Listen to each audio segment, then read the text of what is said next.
My name is Dorothy May Jenkins. I'm 69 years old. Ciao. A widow for nearly 2 decades. And I live alone in an old house in Savannah, Georgia. The same house I bought with my Samuel when we still used our hands to fold laundry and dream of dignity. Now, tell me, what would you do if your own family ridiculed you in front of everyone on a night that was supposed to be one of unity and gratitude? I know it sounds absurd, because those who see it from the outside think, ah, but she helped so much. Why would they do that to her? But I've thought so too. I once believed that love was enough, that giving everything was enough. But there are people who only see value in what they can use. And when the source dries up, respect disappears. If you've ever felt like you've given too much, who supported an entire house with love and money, and yet was left aside, so this story is yours too. Today I'm going to tell you what happened at that table. The toast, the humiliation, and what I left on the towel before leaving. In the end, you'll understand why silence is sometimes the most devastating response, and why they were never the same again. But before we dive into the heart of this story, I need you to know something. I've never been a woman to fight for attention. I always thought that presence was worth more than words, that care was proof of love. But that night, at Thanksgiving dinner, I understood that there are humiliations that cannot be overcome with silence. There are wounds that can only heal with distance. Amanda raised her glass, looked at me with that mocking smile, and said, "A toast to the mother-in-law who pays for everything, but who will never be part of the family." And the laughter, the laughter chilled my chest like a knife entering slowly. I just got up, took out a golden key and a note from my bag. I put them both on the table, without saying anything. What came next? No one there was prepared to see it. And maybe you're not either. But before continuing, I wanted to ask you something. If this story is beating inside your chest, if you've ever felt forgotten even after you've done everything, give me some support. Leave your like, subscribe here, because telling this is not easy. But with you by my side, I don't feel so alone. Let's go on together, because now, Unashiryokai and see, you will understand everything. When Samuel and I bought that house in Forsyth Park, we still carried soap in the palm of our hands. Our fingers were always full of calluses from the laundry, and the bank account was barely enough for the month. But even so, every Friday night, after closing the last dryer, we sorted an envelope, handwritten, Leon Chow, Hanisitsterishe, in blue pen, home, own. It was little, but it was constant. We dreamed of that home in our own way. Big windows for sunshine, white porch with rocking chair, and the smell of the bread Samuel liked to bake on Sunday mornings. When we finally got the key, I remember crying alone in the bathroom while he measured the wall to put his bookshelves. That place was more than a roof. It was proof that two poor people could build a home with love, work, and faith. We lived beautiful years there, They were times of simplicity, but also of complicity. We laughed with little, argued over nonsense, made peace with hot coffee and a shared blanket. It wasn't perfect, but it was real. When Samuel fell ill, it was in that house that he lay down, never to get up again. I took care of him until the last second, without a nurse or complaint. The doctor said it was better to take him to the hospital. I said that my husband was going to die looking at the backyard that he planted himself. After he left, the house was silent, but continued. The laundry grew. I opened 2 small branches, and I walked again with my spine erect on the outside. Inside, no, I felt like an empty closet. That's when my son, Kyle Towner, became my motif. How I looked at him and said to myself, now it's for him. When he brought Amanda for the first time, I thought the girl was a little cold, a little bossy, nice, but I thought it must be her way. I gave her a new dress, hugged her, prepared the dish she said she liked, and when they announced the wedding, I thought my role was to support. Is that it? Support Anne on the day of the wedding. Oh, I made a point of giving the house as a gift. I handed over the key, wrapped with red tape. They were moved. Amanda cried. No, tight. Kyle hugged me tightly, but I was cautious. I left everything in my name. Samuel always said, things change. Dorothy, keep what's yours on paper. And that day, his phrase hit like a prayer. At first, it seemed like it would be good. They said, thank you, invited me to eat with them, called me Mother Dorothy. I cooked, helped with the bills, paid for the children's school without anyone asking. I wanted them to have everything that Samuel and I never had. But over time, Amanda's gaze changed. Well, the thank you has become an obligation. Mother Dorothy became her. Invitations became rarer. Leon. The doors more closed. Now, Nadasinkan. And her smile. That smile started to hurt.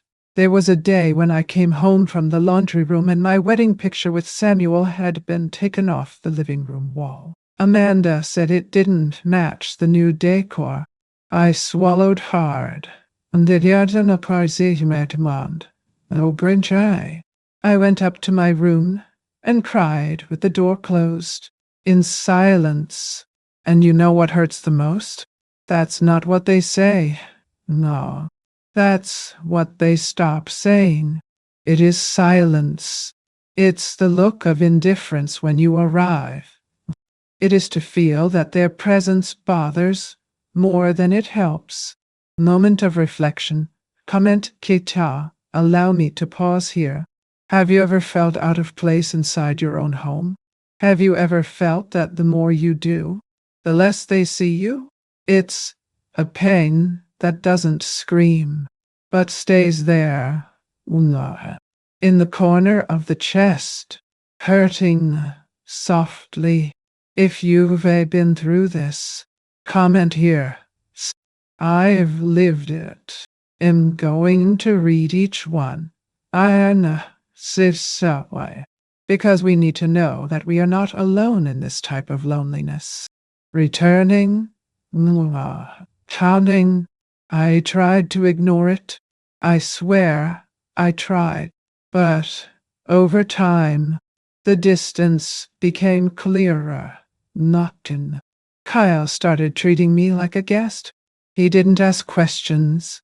He didn't listen to my stories. Wow. He didn't even notice if I was good or bad. He was my boy, and I became just a lady with whom he shared a roof. Amanda made decisions about the house without consulting me, changed furniture, changed rules, and even meetings with her grandchildren's school took place without me knowing. When I realized I was already just someone who paid bills and slept in a back room. But as much as it hurt, I stayed because I had hope, because I saw the grandchildren running around the yard, and that warmed my chest because I thought that love would one day come back. But the love that is not recognized, it dies little by little, and no one notices the burial until the day of dinner arrived. Amanda prepared everything as if she were the owner of the house. He told me to buy the wines, but chose the menu without consulting me. And when he asked me to sleep on the couch to give my room to a special guest, something in me cracked.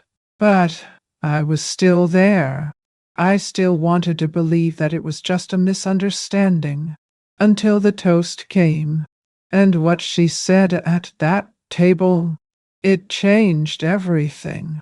Can you imagine what one sentence can do with a lifetime of sacrifice? Because I remember it like it's now. And it was there that everything began to change.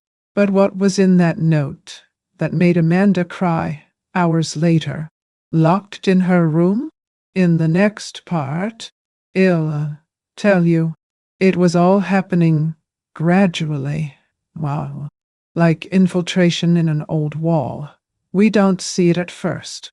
But when we notice, everything is already damp inside. It started with forgetfulness. Small, and louder. And it did eat your cow.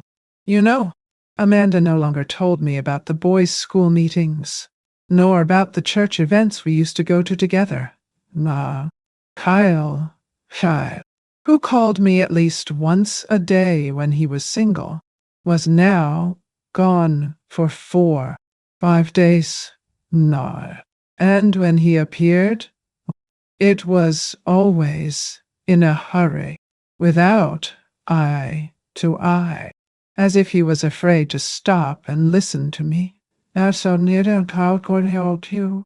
The television in the living room, which I watched every evening, was taken to their room to facilitate access, according to Amanda.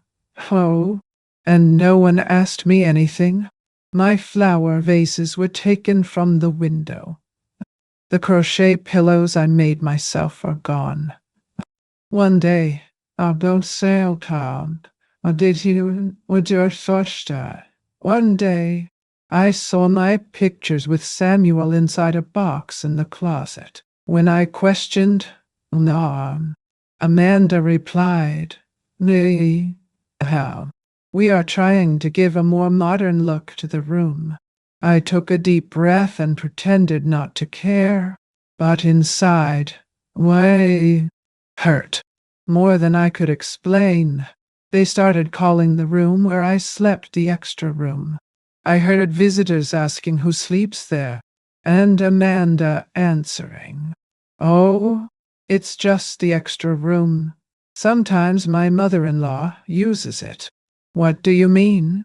Sometimes the house was mine. I lived there. I paid for electricity, water, the children's school. Still, I became invisible within my own home. And do you want to know what hurts the most? It's when you feel like your place is being carefully erased, but no one has the courage to tell you that you're no longer welcome. When I offered to help in the kitchen, Amanda would say, "No need, Dorothy. I've taken care of everything." But the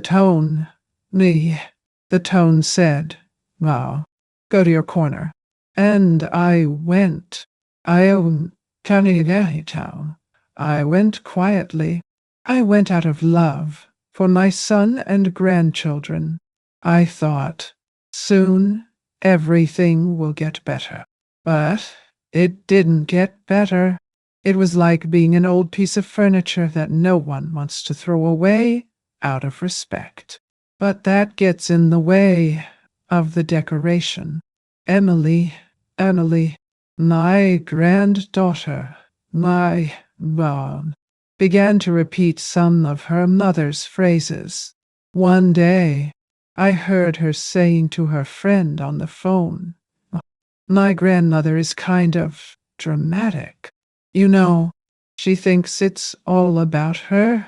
No, that tore me apart because I raised that girl on my lap. I was the one who took care of her fevers, who woke up at dawn to sing a song, who made the dress for the first presentation of the school, sewn by hand. Wow. And now, and now I was dramatic. I was silent. I didn't complain. I have never been one for scandal. But I went back to the room and sat on the end of the bed, with my hand on my chest, trying to understand where I got lost in the middle of so much surrender. Still, I continued to do the house market. She cooked Amanda's favorite lasagna on Fridays, even when she said she wasn't hungry. I bought the cereals that the boys liked. I paid everything on my card. They didn't ask for it. It's true. But they didn't stop either. I did it because I felt it was my way of showing love. But love without return turns into wear and tear. And I started to feel tired, not of the body, but of the soul. Tired of trying to be seen, tired of myself to those who only knew how to receive. Sometimes I looked at myself in the mirror and barely recognized myself. Where did that strong woman go? Who created a network of laundries with her own hands? Who held a home in mourning? How? Who faced racist neighbors, ungrateful customers, back pain, and never bowed down? Now I was there, being called a guest, exaggerated, awe of only the mother-in-law, and the worst, being treated as if I should be grateful for being there, as if I hadn't given every brick in that house. But even with my chest tightened, I kept silent, because I still believed that, maybe, in time, they would see it. That an attitude, a gesture, a look from Kyle would remind me that he was my boy, that Amanda would find gratitude in some corner of her heart, that the children would understand that grandma has no expiration date. But this time never arrived, and it was in this scenario of silence, exclusion, and swallowed sorrows that we sat at the table that night. Everyone was smiling, glasses clinking, music low in the background, wild, and I there, and pretending that he was still part of it. When Amanda stood up with the cup, I knew, even before she opened her mouth, that what was coming. It would leave a mark that does not heal. But did anyone imagine what I would do after that toast? Was anyone there prepared for an answer that would not come in words, but in silence? Because when you lose everything inside, sometimes there's only one thing left to act. And that's what I did, Malam. But you know what I left on that table before leaving. Do you know what made Amanda lock the bedroom door and cry like a helpless child? Right. No one expected it. Oh, and that's what I'm going to tell you in the next part. There was one night in particular that I could never forget. It was a simple dinner, any Tuesday, with no special date. Amanda made a risotto that she learned in one of those internet videos and decorated the table with some napkin holders that, according to her, made everything more presentable for Instagram. They were all there. Kyle, Amanda, the kids, and me, sitting at the end. Ah, as always, eating quietly. The subject revolved around money, investments, travel plans. Amanda wanted to spend a week in Aspen in the winter. Said that everyone in Kyle's company had already left and that she didn't want to be down. Kyle let out a "let's see what we can do," and she replied, "Let's try. Oh, we just have to convince Dorothy to advance the Christmas allowance." Right. And he laughed. But it wasn't just her laughter. It was the one at the entire table. Even my grandson let out a giggle, thinking it was a light joke. But there, at that moment, something inside me moved. What came next was even more cruel. Amanda turned to me with that tone of joke that hurts and said, "Now, Dorothy, you should put the laundry in Kyle's name soon. You'll forget, right?" And he nodded. Wow. Imitating someone confused. The laughter echoed through the room as if it were harmless. But I didn't laugh. No, I didn't even mention smiling. I stared my glass of water as if it had answers that no one else there wanted to give me. I finished my plate in silence. I went up to my room and sat on the edge of the bed. My hands trembled. Not anger, still, but of a kind of sadness that feels like burning inside. Well, the feeling of being just a number on someone's account. To be seen as a burden that still pays bills. And the worst, as much as it hurt, it wasn't exactly what made me start to change. That's what I heard later.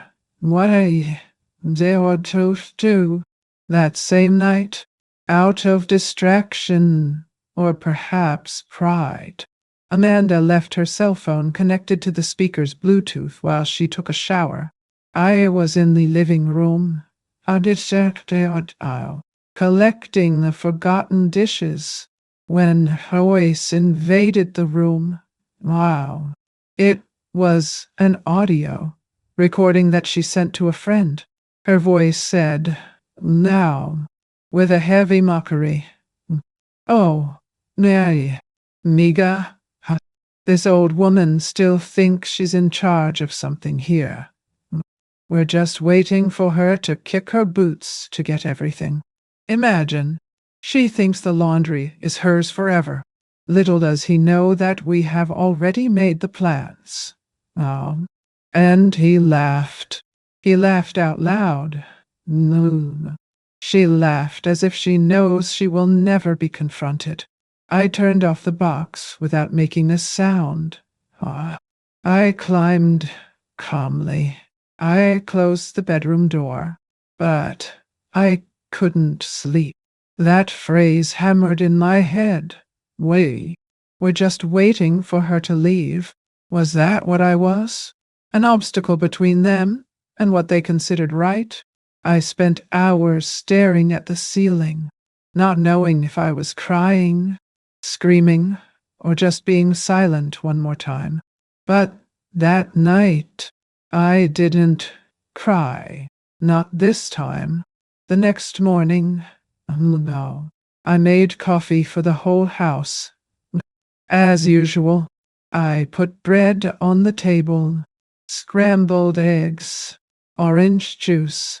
I sat down, ate in silence, and waited for everyone to leave.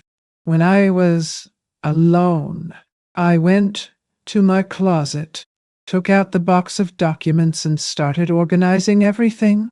House deeds, laundry contracts, waste you, bank statements, no, school receipts, grocery receipts, credit cards, all my name. Every bill paid, no, every donation made, all documented. I kept them in folders. I separated copies, and on the same day, I called the lawyer who had been handling the laundry papers since Samuel was gone. Mr. Granger, a quiet noun, conservative, but trustworthy man. I made an appointment. In his office. I sat with my spine up straight and said, I need to protect what's mine and make it very clear who will not inherit anything. He looked at me with sunken eyes and replied only, let's get started. From then on, when me shan't talk, every smile I gave was measured. Every word I heard, recorded. I started to pay attention to everything. And the more I saw, the more I realized that this home was no longer mine. I was just the wallet of the house. They didn't see me. They didn't care about my health, my history, no, my silences. They just wanted to know what I could afford. But from that day on, I stopped being the Dorothy who accepted everything for love. A woman was born in me who had already given too much, and that she was now ready to retire with dignity. But did they notice the change? Did anyone notice that I was moving away? The truth is that when we stop serving, we discover who really misses us. And that's exactly what happened. What in Australia board you were not. Okay, still do on the carpet. At Thanksgiving dinner, Leo calmed. The last dinner, what choice? The last humiliation. The last time someone dared to call me just the mother-in-law. Because that night, I didn't just listen. I reacted. And my reaction, it was something that no one ever imagined. But do you know what happened when I put the key and the ticket on the table? Because it was there that everything started to fall apart, and they still thought it was just another joke. The house was already all decorated with those colors that Amanda thought were sophisticated. Shades of gold, brown and burgundy. She scattered scented candles around the room, dragged my furniture around, and covered my couch with a blanket I had never seen. It's to match the guests, she said. I kept silent, as always. Only this time, it wasn't the same silence. It was another. It was a silence that I heard, me, watched. He recorded everything. On the eve of dinner, she warned me, in that sweet tone that scratches inside. Why, you understood, Dorothy, more nanny ground. Am going to need you to sleep on the couch tonight. My mother's cousin comes with her husband and will stay in her room. I didn't react. I just nodded. I took an old sheet, folded it carefully, and went to lie down, right there, in the living room. I hopped so between the decorated tree and the smell of marinated raw turkey. I stared at the ceiling for hours. I couldn't sleep. It wasn't the spine that hurt. It was the heart. The next day, the buzz started early. Amanda gave orders as if she were the owner of the house. He chose each item on the menu without asking me anything. He asked me to get the flowers and wine. But when I came back with the bags, he didn't even look at me.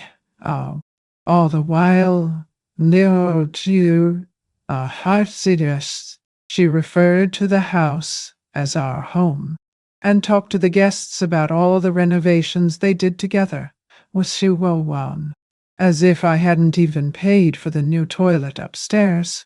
I made an effort. Well, I swear I tried. I put on a plum-colored lipstick, put on the blouse that Samuel liked the most on me, and went downstairs with my hair up. The way he said it made me elegant. I sat at the table with the best smile I could get out of my pocket, even though it was torn. And there I stayed. Guests arrived, hugged Amanda, complimented the decor, said Kyle was lucky to have such a devoted wife, and I was just a body at the end of the table, a decorative piece that no one noticed, until someone commented something about the past, and I tried, very carefully, to tell a story. I talked about the first Thanksgiving I spent with Samuel, when we only had a chicken and a blanket to share. As soon as I started the sentence, Amanda cut me off with a smile. Let's leave the sad stories for last. Right. And he laughed. Everyone laughed. And I kept quiet once again. But inside me, something broke. Because, you see, I wasn't just a lady telling memories. I was the root of that house. That sad story was what allowed everyone there to eat stuffed turkey and laugh with crystal glasses. The sad story was the basis of their abundance. But those who have never had to plant never understand the value of the harvest. That's when Amanda raised the cup. He asked for silence. Everyone looked at her, and she said with an air of superiority that I had never seen so wide open, "Today we celebrate the true family, the one that builds together, because family really is not the one who only pays the bills, is the one who participates." The silence was so thick that I could hear the noise of my heart beating. Kyle lowered his eyes. He didn't even have the courage to face me. I looked around. I sit so uptown. No look welcomed me. Not a single hand was reached. I didn't cry. I didn't scream. I just smiled. That small and contained smile of someone who understood everything. Because there, right there, in that room where one day I dreamed of grandchildren, running and children thanking me, I found that my presence was uncomfortable, but the money that came with it did not. It was then that I stood up, calmly, and inside untended, chewed. I grabbed my bag.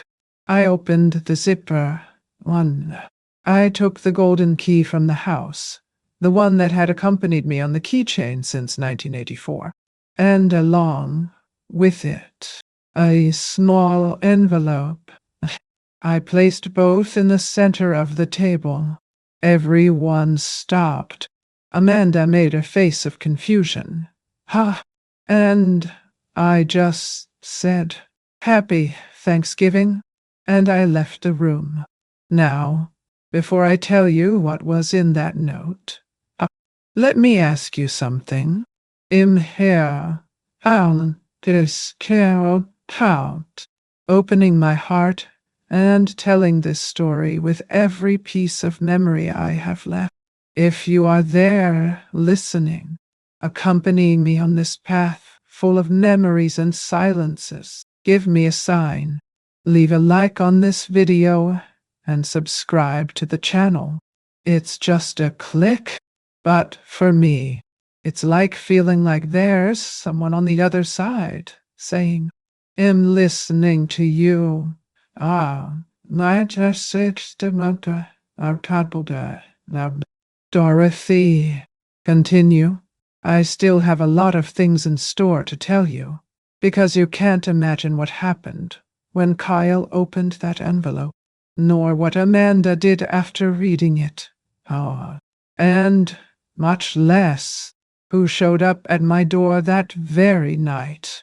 But this you will understand in the next part. The second the key touched the wood of the table, and cuts. The sound seemed to go through all the bodies present. It wasn't loud. It wasn't abrupt, but it was definitive. The key was golden, ancient, heavy, the same one that Samuel proudly held on the day we signed the contract for the house, the same one that hung on the nail at the entrance since the 80s. Next to it, the white envelope, without a name. How do you? Without frills.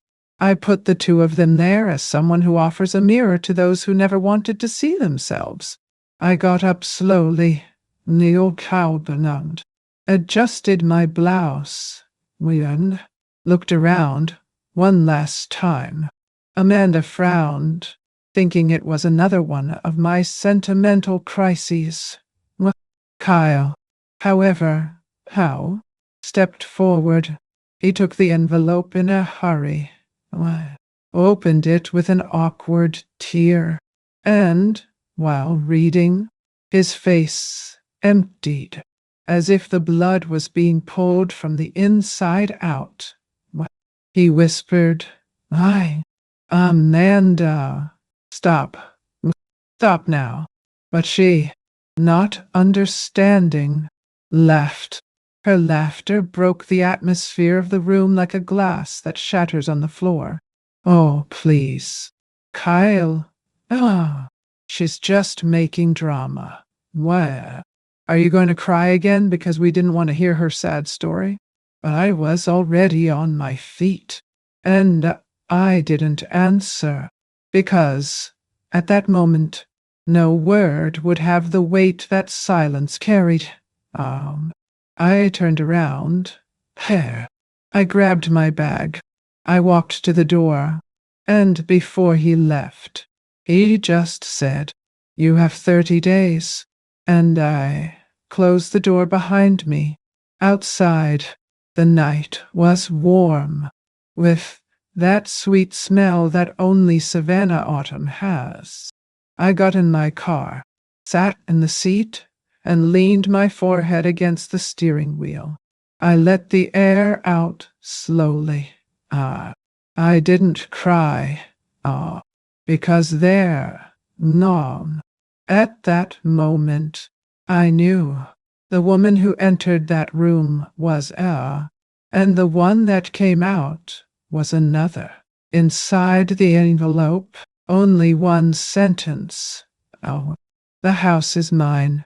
You have 30 days to leave. The documents arrive tomorrow. And they would. They were already ready, signed and filed in Mr. Granger's office. The ticket was not a threat. It was a warning, a reminder that those who built it have the right to undo. The car was stopped there for long minutes, and inside me, wow, something between pain and liberation began to be born. Because the truth is that when you stop begging to be loved, you start remembering that you deserve respect. And I wondered, did they finally understand? Could it be that the weight of that key on the table was greater than the silence that enveloped them afterward? But more than that, wow, what would Amanda do when she received the bailiff knocking on the door, bringing the papers that would confirm that the party was over? Because it was just the beginning. And her reaction? Oh, I saw this one with my own eyes. And to this day, wow, it echoes like music inside me. Want to know what she did when the penny dropped? So hold your heart, because in the next part, I'll tell you. I returned to my apartment in downtown Savannah, walking slowly, as if carrying something sacred on his back. It was a simple, small place where I stayed sometimes when I needed peace. Nothing there was luxury, but everything was quiet, and that was all I needed that night. I took off my shoes, hung up my bag, and went straight to the kitchen. I took the bottle of cheap wine that I kept for special occasions, not because I was celebrating, but because, in a way, well, it was a farewell to who I was for so long, the woman who gave everything, waiting for the minimum. I sat on the couch, turned on the lamp, mio padual, and before I even put the glass to my mouth, now, I dialed Mr. Cal Gainadent's number. Lisa Clown, Moran Appiaste Herogoda. He answered at the second ring, as if he was already waiting for me. I just said, you can go all out, Granger. My don't. Mercilessly. No turning back. And he replied, it's already being done. That same evening, he confirmed with me that he had sent the legal notices. The Forsyth Park house was now officially marked as my sole property. The permissions to access the bank were cancelled. The supplemental credit cards that were in Kyle and Amanda's name, the ones they used without even realizing it, were terminated. The automatic transfers that paid for their health insurance, the children's school, the car financed in Amanda's name, everything cancelled. One by one, the invisible pillars that supported that facade life were being removed, as if I were pulling the lines of a dress that looked beautiful. But that was only sewn out of ego and ingratitude. I turned on the television at low volume, just to have some sound in the background, and let my mind wander. Memories came, many. Why did you harm? Some sweet, others bitter. I remembered the day Amanda graduated from college. It was with my money that she paid for the last semester. But she never thanked me directly. I just said, with a half smile, well, at least now I won't depend on anyone. I remembered when Kyle was fired and came home in tears, saying it was the end of the world. Walked Chancel, and I, without thinking twice, sold one of the laundry vans to pay his bills until he got back on his feet. And yet, even so, I became a laughing stock on a table that I paid for myself. I became the target of mockery in the house I built with the sweat of my brow. And you know what's crueler? That's not what they say. It's what they fail to remember, because no one in that room seemed to remember who bought the children's first crib, who cooked at Christmas when Amanda had the flu, who stayed with the boys in the hospital while Kyle and Amanda traveled. No one remembered the times when I was the one who prevented the bills from falling behind, that their name would be read, that their lives would fall apart. And at that moment, in the silence of that rented room, between a glass of wine, I understood something that might be useful for you too, if you are listening. One seriously, if you are listening, we don't doubt. The greatest betrayal does not come from those who hate you. It comes from those who have become accustomed to using you. And that's why I ask you, stay with me until the end of this story, because the most memorable moment is yet to come.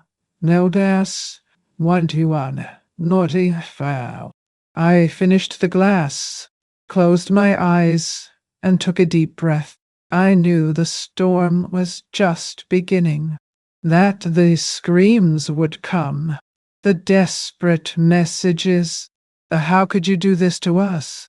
But they would never ask, how could they do that to me? The next morning, it is to come, I'll die. The first missed call was from Kyle. Then, unknown, messages, Mom, Mom, what's this story? Can we talk? It was Amanda. She exaggerated. Lord, are you really going to do that to the boys?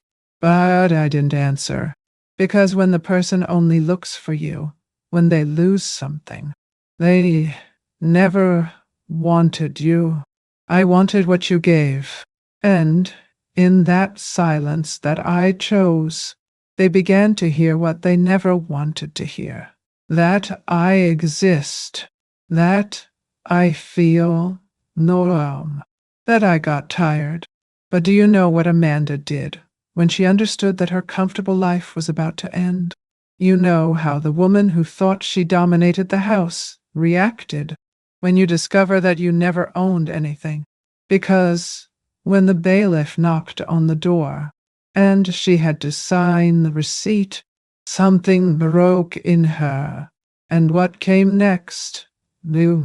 It was the real beginning of the end. And I'll tell you, but only if you have the courage to continue.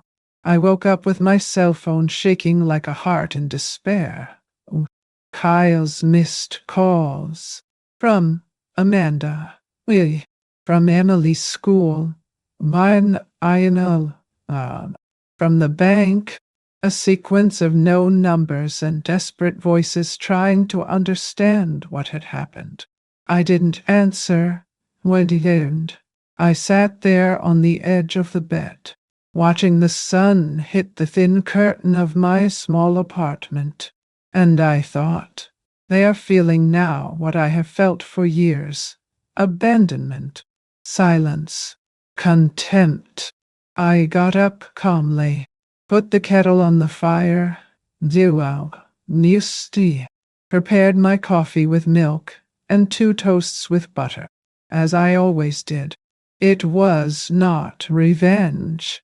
It was just emotional justice, something that takes us a long time to understand that we have the right to feel.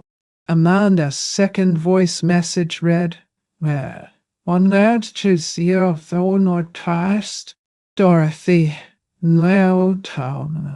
For God's sake, my children have school. How do you do it like that? All of a sudden, and Jane, show. And I thought, no. Suddenly, years of contempt, years of being called heavy to occupy the extra room. No, Kedimon, Tai, Napsil Adalonashta, Ayati. It wasn't suddenly. Haseis. It was just the harvest. Later, Nioam. I received a call from the bank asking if I had canceled the cards. Confirmed. Ah, in a calm tone now. The girl on the other end of the line hesitated, knew, as if expecting repentance. But there wasn't.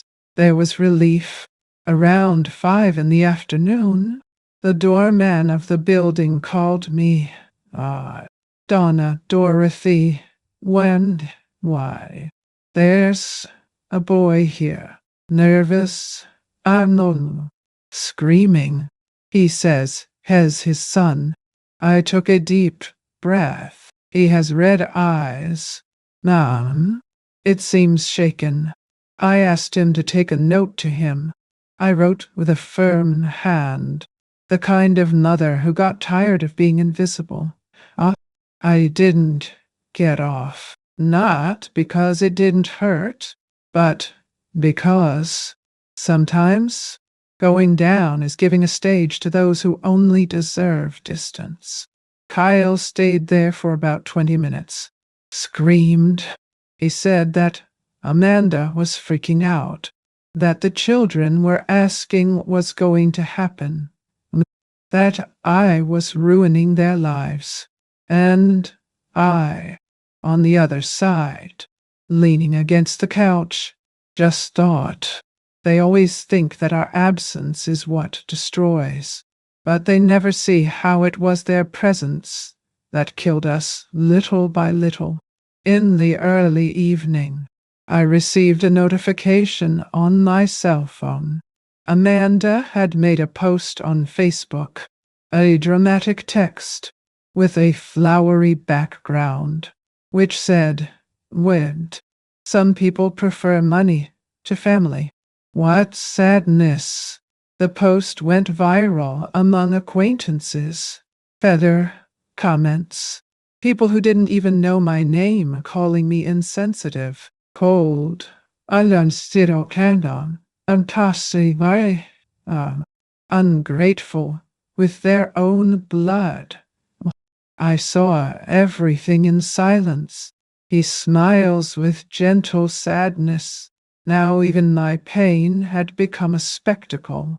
But the truth, they never knew me. They never wanted to. And I learned that there are people who only see you when you stop serving. And here, oh, what seemed to custom to. Let me stop for a second to ask you.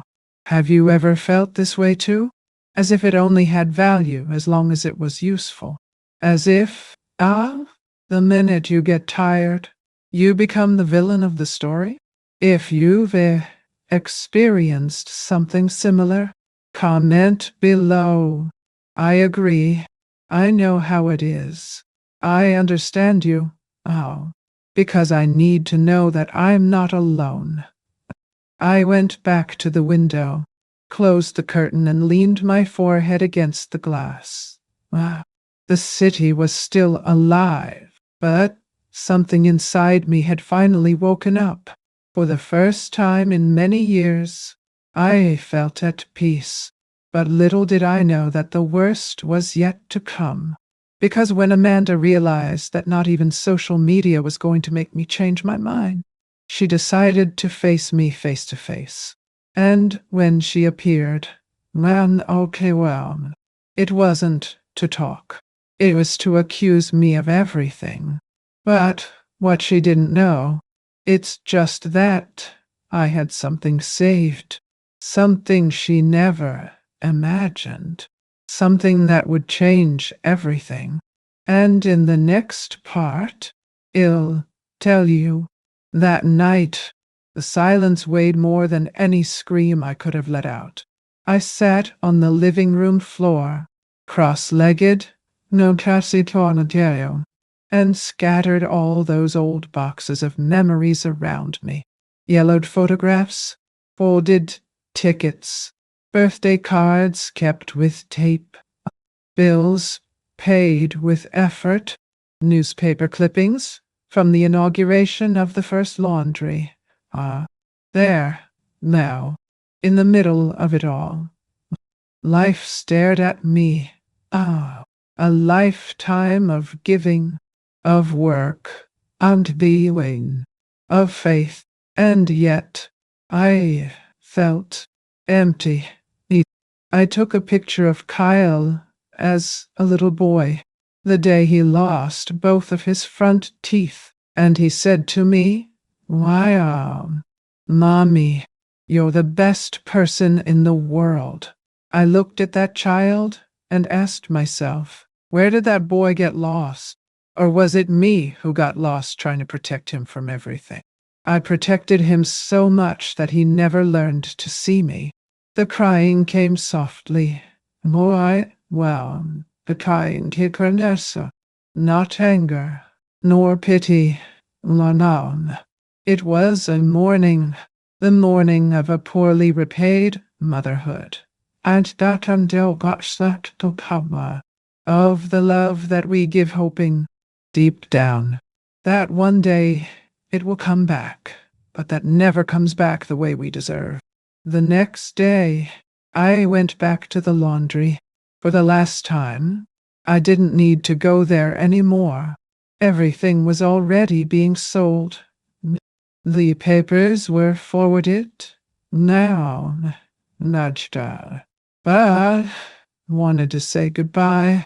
I wanted to see for the last time that white tile floor that I washed at dawn, when Samuel and I were still doing everything with our own hands.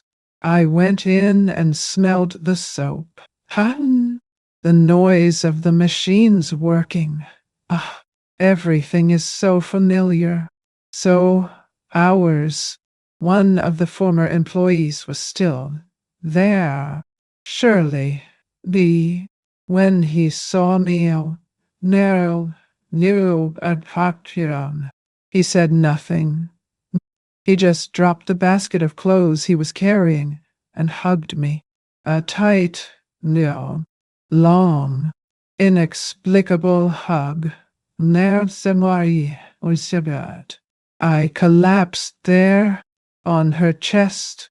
I cried, shamelessly, without fear, like a child too old to keep swallowing it all on its own. Shirley didn't tell me it's going to be okay because she knew it wasn't about that. It was about accepting that there are things that never stay. And then that's okay. I returned home with my heart stirred.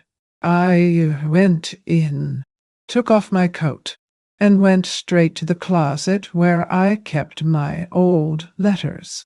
The ones that Samuel wrote to me on birthdays. The ones I left under Kyle's pillow when he had nightmares. The ones I received from school praising my dedication as a grandmother. I read them one by one for the last time, and then,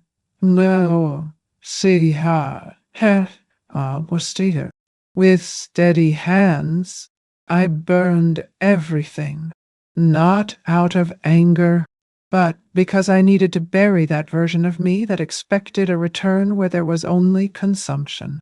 I took my cell phone and deleted, one by one, the contacts that only came to me when they needed something. I did it with a mixture of pain and relief. It was like pulling out thorns that had been stuck for years. It hurt, but it freed.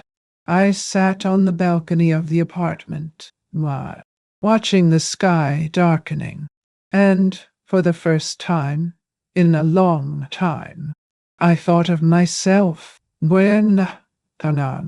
only in me. I closed my eyes and dreamed.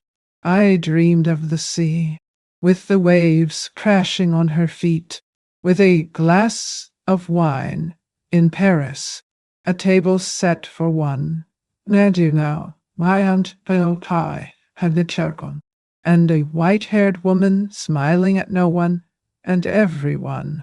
It was me. Ah, it was a future. It was a wish. And there I understood. We are calm. The bottom of the well of the soul is not the end. It's the place where we empty ourselves of what hurt us to make room for what can heal us. I didn't know what would come next, but I knew that if I wanted to live the years I still have left with dignity, I would have to leave the past where it belongs. Buried? No. But does the past accept being buried so easily? Could it be that the people who lived off it, are they going to let him go without a fight?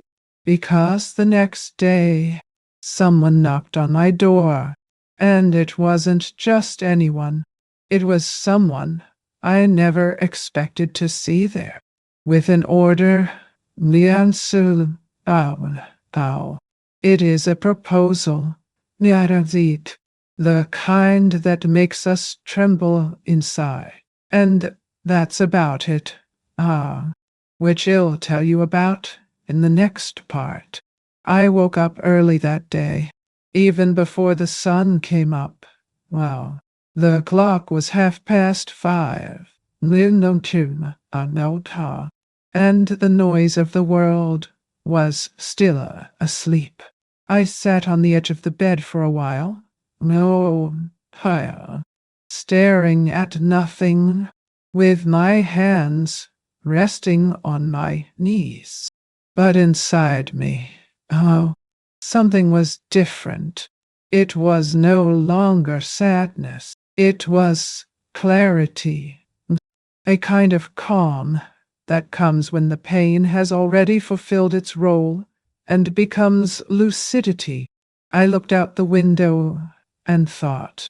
It was 15 years living surrounded by people who only loved me while the card passed, while the check covered, while love was useful. And now that the money was gone, well, love also had it. No. I got up slowly, went to the bedroom mirror and stared at myself. I saw wrinkles that I didn't remember having, but I also saw something I hadn't seen in a long time. Strength. The same strength that made me start over when Samuel died, when the laundry almost went bankrupt, when the world seemed to collapse, and even so, I continued to stand. I touched my own face and muttered, "You're still here?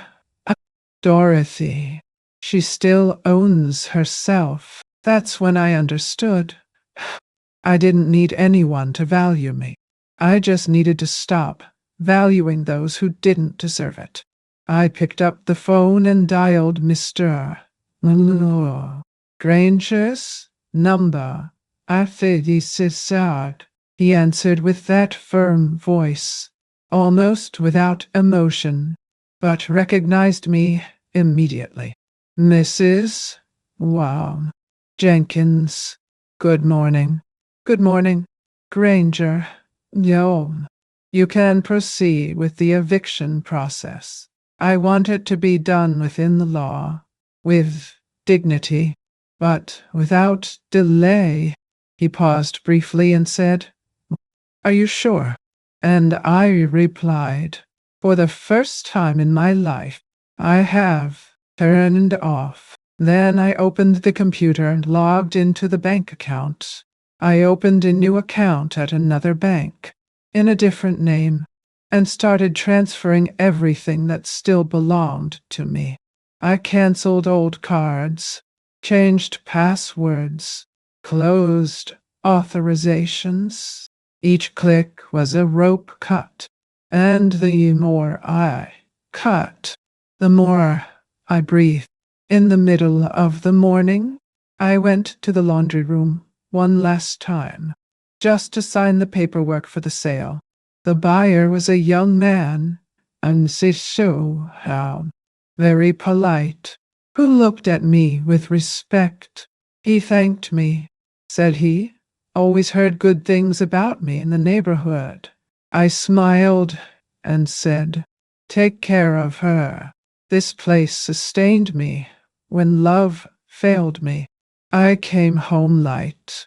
I took a new notebook with a blue cover and wrote on the first page things I never want to forget. I started to write everything down, the phrases, the looks, the small gestures of contempt. We still now. How now? Each line was a reminder, not of pain, but of learning, because I knew if I didn't register, maybe one day I'd be too forgiving again. And I didn't want to forget the price I paid for keeping quiet. As I wrote, I felt a strange peace for the first time in years. I didn't feel like a victim. I felt like someone in charge. I wasn't going to take revenge. I was going to start over. And the new beginning sometimes is the greatest form of justice. I sat on the porch and let the afternoon wind touch my face. I closed my eyes and took a deep breath. It was as if the air came in, cleaning everything inside. Man, not so bad. No, not can't. I thought of Samuel. I thought about how proud he would be to see me now. He always said, "Nan, Dorothy, there are times when we need to stop sewing patches on fabric that don't want to be fixed." I never really understood what he meant hitherto. And look, if this piece of my life can become a mirror or a hug for someone, help me carry it forward. Like and subscribe here to the channel. It makes more difference than you think, because each story told is a hand extended to those who are tired of being ignored. I closed the journal and looked around. No luxuries, no fake laughter, no voices asking me for things. Just the sound of birds and the clock marking time, as if to say, "Now, Dorothy, it's just you." But fate is curious. He doesn't like calm for a long time. And that same night, when I thought everything was finally in order, I heard loud knocks on the door. Three beats. Dry. Decided. Now, I looked through the peephole and saw who was there. My heart raced, because who was waiting for me on the other side? It was the last face I imagined seeing calling for help. And what he said when I opened the door changed everything once again. When I opened the door that night, it wasn't Amanda. It wasn't a curious neighbor. It was Mr. Granger, my lawyer, with a wad of papers held up with elastic bands and that discreet way of solving storms with a pen. He doesn't usually visit out of turn, so I knew it was time to trim the last edges. I poured water on the fire, poured coffee in the small teapot, and invited him to sit at the round table in my kitchen, the same table where Samuel and I did our math with a graphite pencil and an old calculator. Granger opened the briefcase, and, with the calm he always offered me, passed one by one the documents I had already provided. Statements that proved my monthly transfers to Kyle and Amanda for more than a decade. Enrollment receipts, health insurance receipts, grocery store receipts, car maintenance receipts, almost all linked to my card. There were also the copies of the deed to the Forsyth Park house, the tax returns from the year Samuel died, the emails in which I authorized emergency purchases that were never emergencies, and a meticulous list of current expenses: Netflix, internet, LCO, phone, gym, panel, digital card, additional studio, byte, private English lessons for Emily, soccer for Ben. I put everything in a folder with dividers, labeled with date and category. And I felt that, for the first time, my entire life of yes fit into a set of sheets where, finally, my enough was written. How the namasit initio and swore. He reviewed each line with his fingertip, marking with colored stickers where signatures and notarization would be needed. He said, with this, no one will be able to say that they did not know the origin of the money. The character of dependence is clear. You had no legal obligation, only benevolence. And benevolence can be ended. Ennui. I didn't want revenge. I wanted solidity. He explained the deadlines for eviction, the formal submission by certified courier, the need to file copies with the county, and the provision for a hearing if there was a challenge. My heart didn't tremble. It was no longer fear. It was focus. Then we take care of the laundry? I had already signed the sales contract with the young man I spoke of.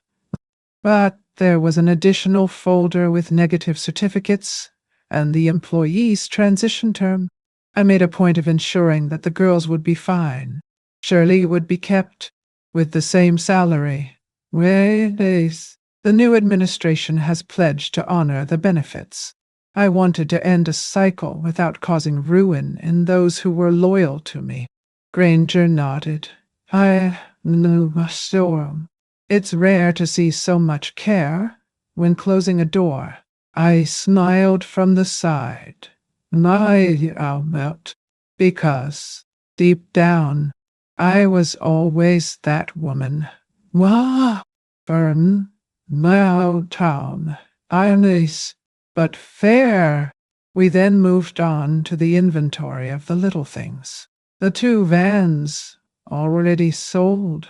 The life insurance that had remained intact since Samuel. Some savings in conservative investments. A savings account opened at the corner bank when Kyle was 12 years old, and I kept the coins that were left over from the market. Seeing that map of my effort, reconstructed piece by piece, hurt and liberated at the same time. It was like seeing, finally, who I was outside of what was expected of me. In the middle of reading. I stopped, leaned the coffee mug on the table, and breathed. You know, Granger, not too. I said, I've spent years believing that love is proven with money. Today I understood that love that needs a receipt is not love. It is dependence. He looked at me with respect, said nothing, and let the silence make the sentence mature. I signed the sheets of the new will. It was the most delicate part. Not by law, but by affection. I wanted to be clear. The grandchildren have a place in my heart. So I left them a symbolic part, a fund for study, conditional on performance and effort. But Kyle and Amanda were left out. I explained in writing. It is not punishment. It is a lesson. Those who chose not to work will not inherit what they did not water. I also left instructions about the house. It would be kept in my name until my death, and then it would be up to the lawyer to liquidate it, allocating a percentage to a Savannah institution that helps elderly women in situations of abandonment. I want my story to become a shelter for others. I said no, and there, no. I felt a lump in my throat that wasn't pain. It was felt. While he was putting away the folders, I took my blue-covered notebook and wrote it down. Today I named things. And things named, oh, stop haunting me. I knew that in a few hours the bailiff would leave the notice on the door of the house that was once my dream. He knew that the reactions would come like waves. Anger, nisirnen, anger jotanad, shikshinobata, anger, denial, wow, denial, bargaining, despair, but this time, I had a firm beach under my feet. No, I went to the window and, on the glass, I saw the reflection of a woman who no longer apologizes for existing. If you've come this far with me, stay a little longer. How? I whispered, now, almost like someone talking to a friend. What comes next will show you why silence also speaks, and how. Sometimes he is the one who saves, because honey, when we tidy up our own house inside, the world can even shake out here, and we don't fall.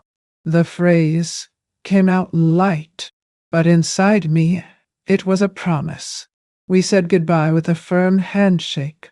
After he left, I sat on the porch and let the Savannah sunset tell me its colors. Orange, antique pink, a violet stripe that looked like a souvenir. I thought of Paris again, of the smell of bread, of the idea of sitting alone on a bench by the Seine, and finally understanding that being alone and being at peace are close relatives. I thought about a short train ride to the coast, listening to the Atlantic beat, and, who knows, how, letting some of my fatigue go with the foam. I closed my eyes and thanked God for giving me enough time to learn before it was too late. Night fell. The street lights came on, and I set the table for a simple dinner, vegetable soup, and a roll warmed in the oven. I ate slowly, as if savoring a chapter that has finally found its place. When I went to wash the dishes, the phone vibrated on the counter. It wasn't Kyle. It wasn't Amanda. It was an unknown number from New York. I answered on impulse, and on the other side, a female voice I hadn't heard in years said my name with guilt and longing mixed. What she told me in the next few minutes scrambled numbers, kitchens, groceries, and memories, and pointed to a betrayal that I didn't even know had been signed with my name. Do you have any idea who that voice was? And if I tell you that she was the one who showed me the missing piece to close this puzzle, do you stay? Because the truth behind my accounts had not yet been all said. The voice on the other end of the line was that of the manager of an old bank where I kept an almost forgotten account, opened many years ago, when Samuel was still alive. She sounded embarrassed, as if hesitating before hurting. Miss Jenkins, we found something that you need to see. 3 active cards in your name, but Wending and my figures, my Alberta, were not requested by you. I froze. I asked him to send me the statements on the same day. They arrived by email. How? I opened slowly, with a heavy heart, as if sensing an old wound being reopened. There were the purchases: tickets to New York, jewelry, expensive bags, accommodation in a five-star hotel, dinners for two in luxury restaurants, all with my name stamped on the invoices.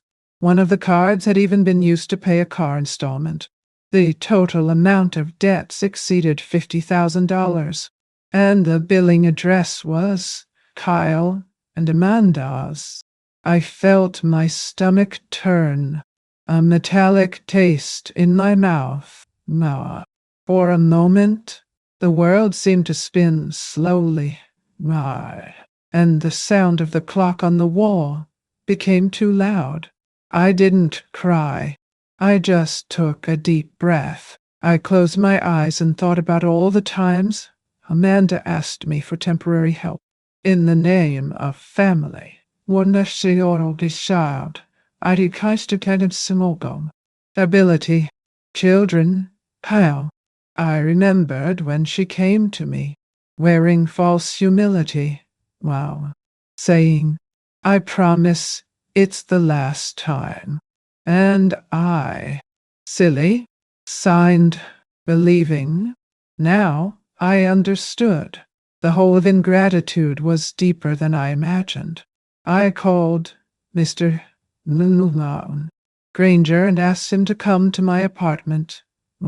He arrived in the late afternoon, bringing with him a look of someone who has seen a lot of injustice, but is still surprised when it comes disguised as affection.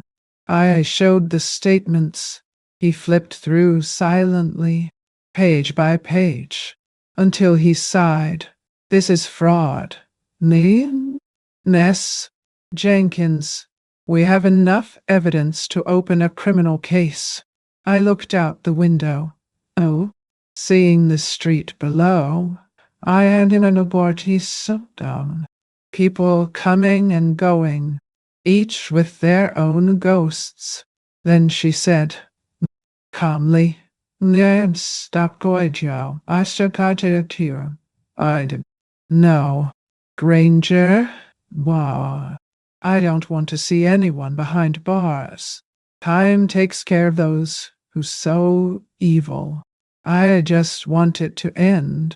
He insisted it was my right to report it, but I refused. Not out of cowardice, but because I learned that certain punishments are more painful when they come from life itself.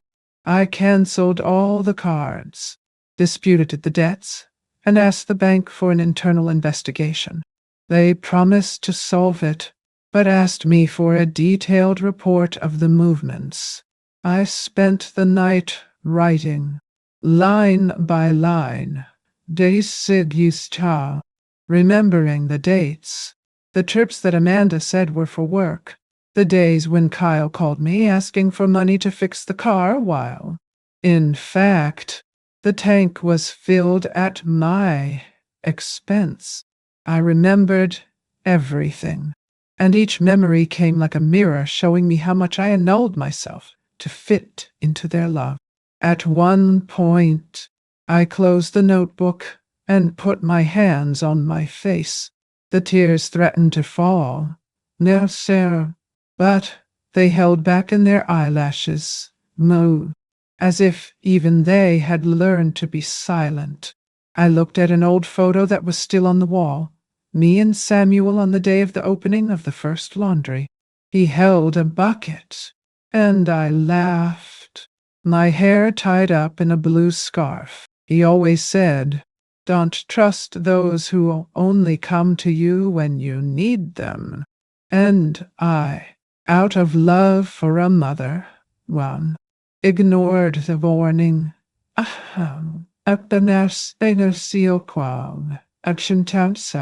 I stood there, looking at that image, until the smell of cold coffee brought me back to reality. It's curious how certain memories seem to have a life of their own. They come back alone, neon untowed, without us calling them. No. And sometimes they have more strength than the present. And I found myself thinking, how many memories do you have on the other side that still tighten your chest? Tell me in the comments if you want something that marked, that taught, that hurt, or that liberated. Sometimes sharing the memory is the first step to healing the wound it has left. The next morning, wow, the phone rang early. It was the bank confirming the cancellation of the cards and informing that internal investigations pointed to Amanda as an unauthorized holder.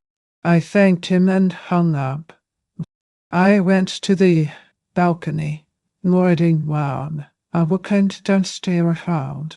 Let the wind hit my face, and thought, there is no turning back. Now they will reap everything they have sown.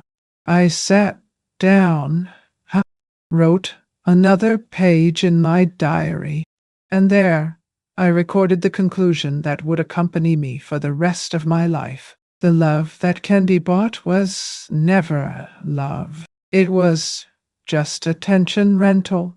I knew that. From then on, there was nothing left to do but to move on. But when the bailiff confirmed that the eviction notice had already been delivered, a shiver ran through me, not of guilt, but of presentiment, because the silence that came after that surrender was not that of calm. It was the storm brewing. Amanda wouldn't be quiet. Well, I knew the guy well. And when a person who is used to using others loses control, well, he becomes dangerous. And that's exactly what happened.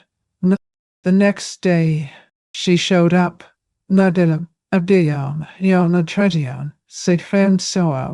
With a look that I had never seen before, and with a proposal that would change the course of everything that would follow.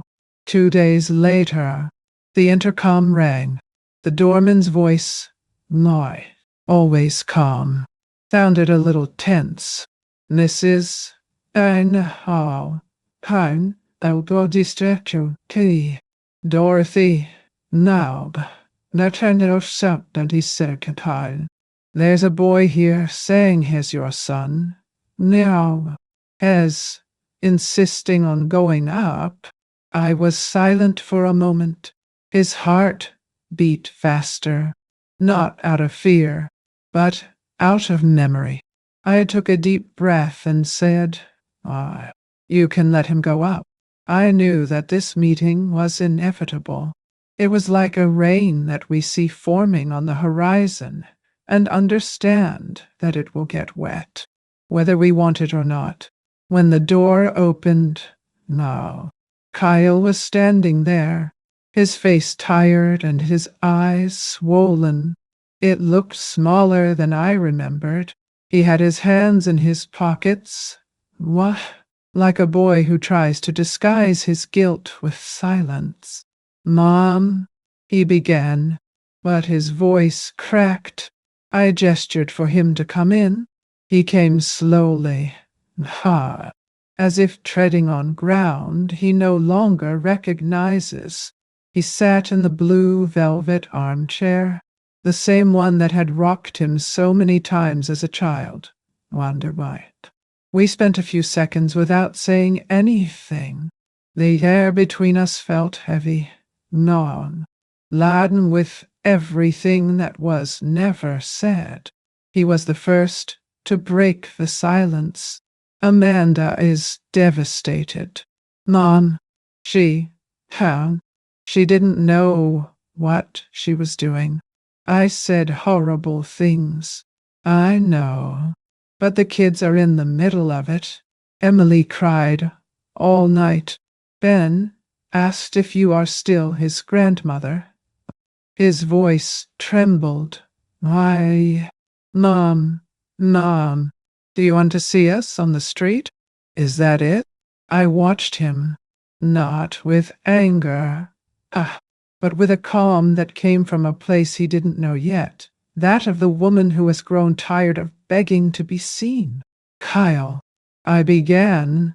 Wow, I'd virtual. Do you know how many times I've paid your bills? He lowered his eyes. He was silent, and I insisted. Wow. How many times, son? He muttered, almost in a whisper. All of them. I nodded slowly. And do you know how many times you defended me when your wife humiliated me in front of others? The silence that came after was louder than any answer. He kept looking at the floor, his hands trembling, his lips pursed. I got up from my chair, went to the table and took the copy of the eviction documents. I put it in his hands. You don't have to love me, Kyle, but you will need to learn what respect is, because love, when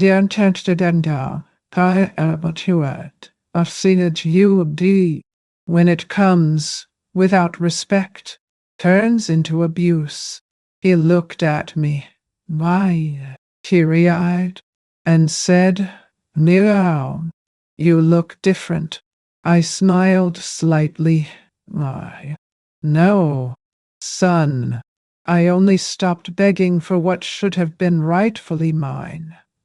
He was quiet, and I realized that, for the first time, my silence made him cringe, not for power, but for truth. Truths have weight, and his was beginning to weigh heavily. I messed up, Mom, he said. I am the zero loud Hamden saw, his voice almost childlike.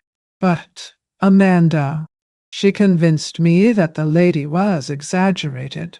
Oh, Tom, that he made a point of controlling us, and you believed it. I added, without hatred, just observation, because it's easier to blame those who love you than to face those who manipulate you. He did not answer. Mom.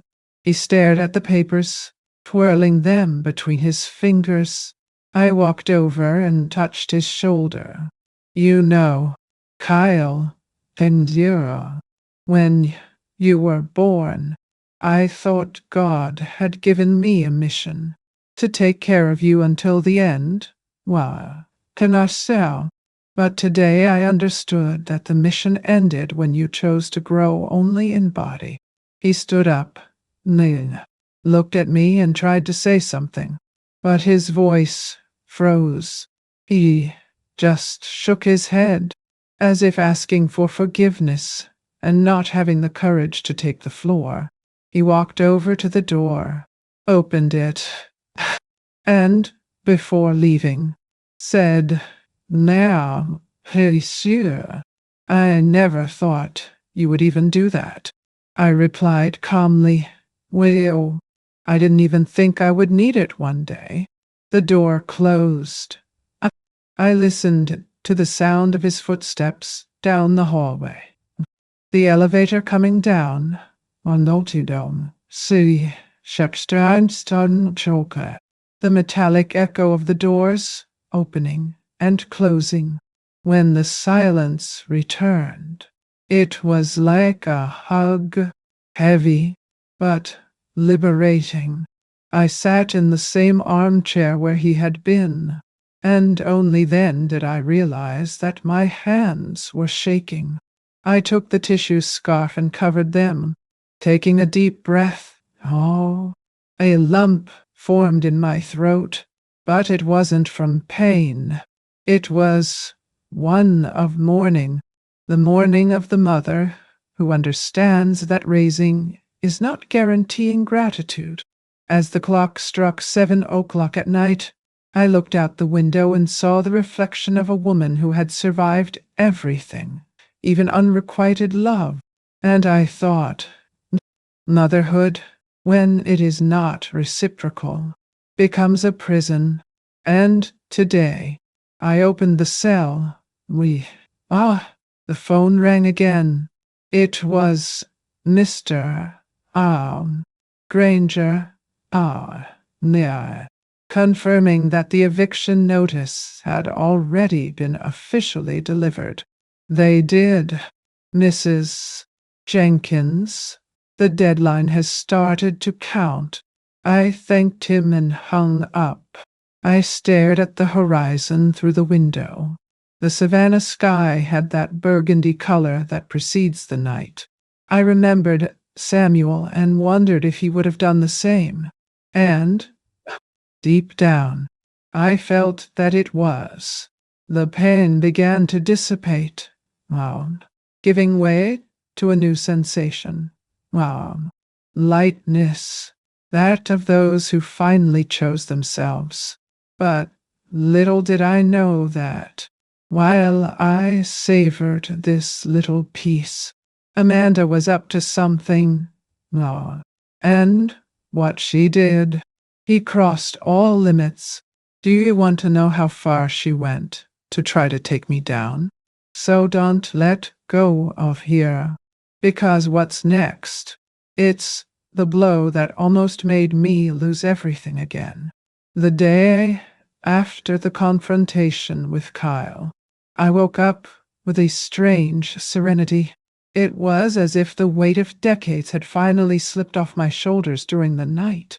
I prepared my coffee slowly, unhurriedly, feeling the smell spread through the small kitchen of my apartment. With each sip, I remembered a moment when I kept quiet to keep the peace. A humiliation swallowed. A thank you that never came. And, for the first time, none of this hurt me. He just taught me. It was the last day of the process. The final paperwork was waiting for my signature. The Forsyth Park house, the home Samuel and I built with our hands, would officially become mine again, not out of attachment, but out of justice. I grabbed my coat, my worn-out leather bag, and walked to Mr. Granger's office. He was waiting for me with that discreet look of someone who understands that some victories do not ask for celebration. They ask for silence. I sat at the table. He handed me the last document and just said, "After you sign here, it's done. The house is yours again.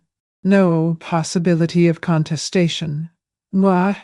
I took the pen. Looked at the paper, and before writing my name, I closed my eyes. I saw Samuel with his apron full of soap. I saw Kyle Small playing with the laundry cloths. I saw myself, younger, returning at twice, believing that love was enough to hold the world together. And, modern the standards. With a firm stroke, I signed. The blue ink marked the paper. But what was established there was more than a signature. It was a rebirth. When Mr. Granger picked up the papers, I asked,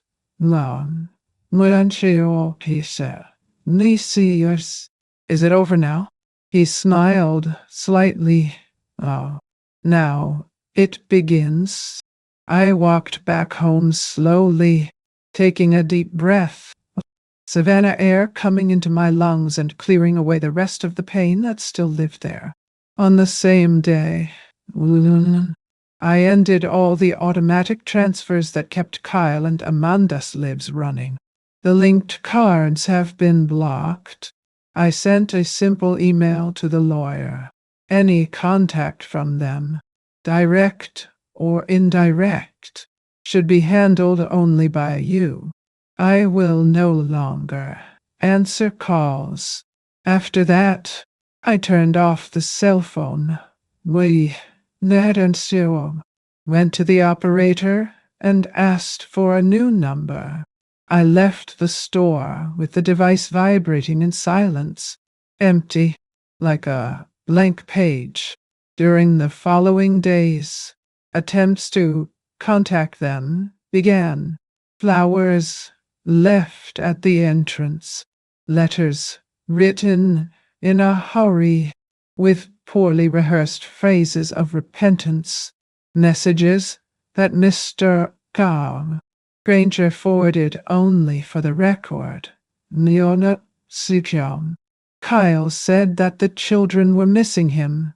Amanda asked for one last date to talk as a family. I read and erased, not out of cruelty, but as I learned that forgiveness doesn't require living together sometimes. It just needs distance. In one of the letters, Kyle wrote, Mom, it's not the money, it's the way you did it. We felt betrayed. I read that and thought, what are you now? I read curious, because I lived betrayed for years, and no one felt anything. I kept the letter inside the diary and wrote next to it, silence is an answer when the heart has said everything. It was my motto now. There was nothing more to explain. The house was legally in my name. The bank had already processed the closure of the joint accounts and authorizations. Not a penny more would leave me without my will. For the first time in a long time, I didn't owe anyone an explanation. I could breathe without asking permission. That night, I sat on the porch with a cup of tea and thought about everything that had happened. There was no screaming. There was no revenge. Just a woman at peace with her choices. I understood that dignity is the quietest form of justice, and the most powerful as well. I looked up at the sky and spoke softly, almost in a whisper, as if Samuel were still there by my side. We did it, my love. I managed to say no. Wow. And I felt a tear flow, but it was light, as if washing away the rest of the fear. The next morning, I left a diary on the table. Open to the last page. The sentence I wrote became a prayer. Today, I chose myself, and choosing yourself is the beginning of any true love. But, as fate likes to test the firmness of those who rebuild, the silence did not last long. That same week, the phone rang. It was Mr. Granger again. His voice was more tense than usual. Ness Jenkins, we need to talk in person.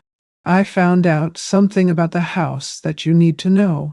My heart, which had finally learned to beat in peace, tightened again. Because when we think everything has worked out, life comes and asks us, are you sure you're ready to listen to the rest? And the rest, I could hardly imagine. When Mr. Granger called me that day, I thought it was just to settle some technicality.